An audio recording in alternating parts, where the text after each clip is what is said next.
కాబట్టి నాయన హిరణ్యకశిపా నువ్వేం కోరుకుంటావో కోరుకో అన్నాడు. ఇప్పుడు ఈయనన్నాడు, ఇప్పటిదాకా ఏం చెప్పాడంటే మరదలకిని తల్లిగారికిని, ఈ దేహం ఏముందమ్మా చచ్చిపోతుంది, భగవంతుణ్ణి తెలుసుకోవాలన్నాడు.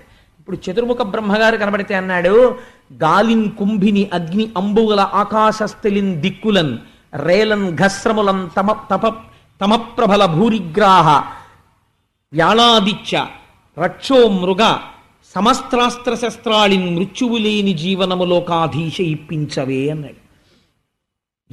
ఎటువంటి స్థితి కావాలట? తనకి మృత్యు ఉండకూడదు. ఎవరి చేత మృత్యు ఉండకూడదు?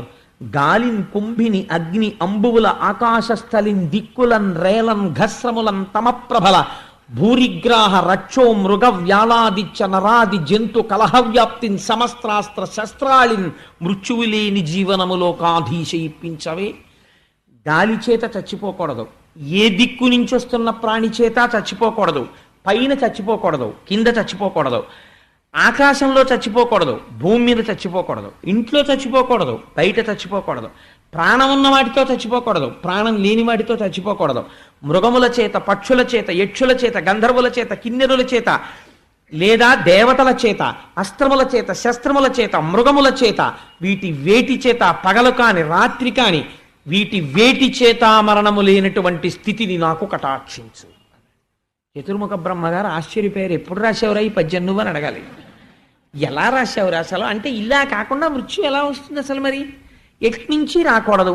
అందుకని గాలిన్ కుంభిని అగ్ని అంబువుల ఆకాశస్థలిన్ దిక్కులన్ రేలన్ ఘస్రములన్ తమ ప్రబల భూరిగ్రాహ రక్షో మృగ వ్యాళాదిత్య నరాది జంతు కలహవ్యాప్తిని సమస్త్రాస్త్ర శస్త్రాళిన్ మృత్యువు లేని జీవనమానికు అని నువ్వు చేసిన తపస్సు అటువంటిది, నేను ఇస్తానన్న వరం అటువంటిది. తథాస్తు ఇచ్చేశాను.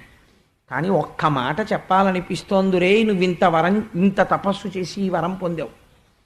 కొంచెం క్షేమంగా ఉండడం నేర్చుకుని లోకం గురించి ఆనుకూల్యతతో మంచి నడువడితో ప్రవర్తించు సుమా అని చెప్పాడు. ఆయనకి అర్థమైపోయింది. వీడి వరం పుచ్చుకోగానే తను వెళ్ళిపోగానే ఏం చేస్తాడో ఆయనకి తెలిసి, ఆయనకి తెలియదేమిటండి అని హంసవాహనం ఎక్కి ఆయన వెళ్ళిపోయారు.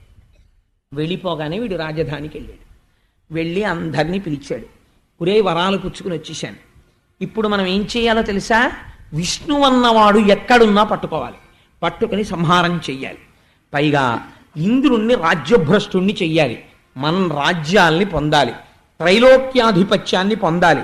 అందుకని మనం బయలుదేరదామని చెప్పి పెద్ద అసుర సైన్యాన్ని తీసుకుని ఇంద్రలోకం మీదకి యుద్ధానికి వెళ్ళాడు.